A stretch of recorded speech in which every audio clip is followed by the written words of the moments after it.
Skosk dagblöð greindu frá því að reynt hefði verið að ræna íslenskri farþegaflugvél frá loftleiðum sem var á leið frá Íslandi til Bretlandseyja jólin 1969 en að áhöfninni um borð hefði tekist að yfirbuga ræningjann. Eitthvað virtist þetta þó vera orðum aukið en maðurinn var fluttur til Keflavíkur í fylgd skoskra lögreglumanna. Við skulum rifja upp þetta óvenjulega mál.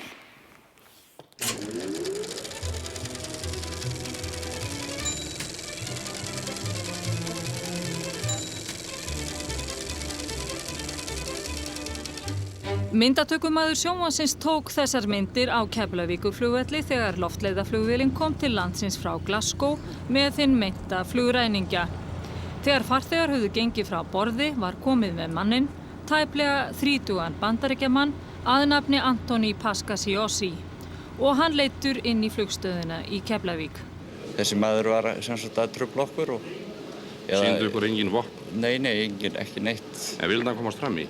Hún langaði að komast fram í og hún var sagt að hann fengi það sem stekki og... Var hann þá órólegur? Já, með hótanir? Nei, ekki hótanir heldur. Lagði hann hendur á fólk? Nei, hann gerði það ekki. Loftleiðavélin hélt frá Glasgow til Lundúna og þegar hún sneri aftur höfðu skosku blöðin komist á snoðir málið og samkvæmt þeim var stórmál að ræða. En íslensku flugleiðarnir voru ekki lausir við hinn meinta flugræningja. Og þar bíður kunningi ykkar eftir ykkur? Já. Og sem sendur með lögregluvernd í burtu. Einhver ástæði hefur þeim það þótt til að senda lögreglu með honum? Já, það lítur að vera því að...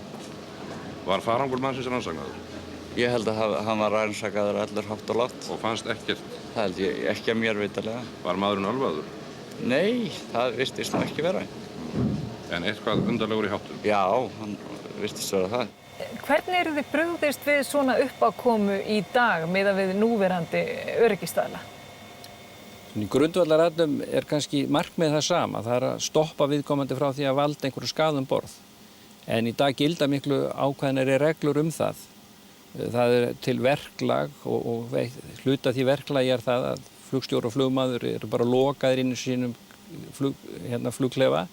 Yfirmaður í farþegarými tekur yfir flugfreyja og til þess hefur fólk verið þjálfað og finnur leið þá til þess að reyna að yfirbuga viðkomandi aðila og stilla til friðar þangað til flugvélin getur lent.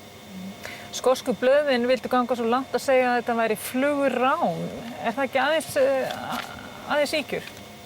Ég hugsa svona ef þetta svona skoðað nánar að þetta myndi nú kannski falla undir dólgsátt. Þetta sé þarna flugdólgur á ferðinni. Það vakti athygli að hann var ekki eins og í handjárnum.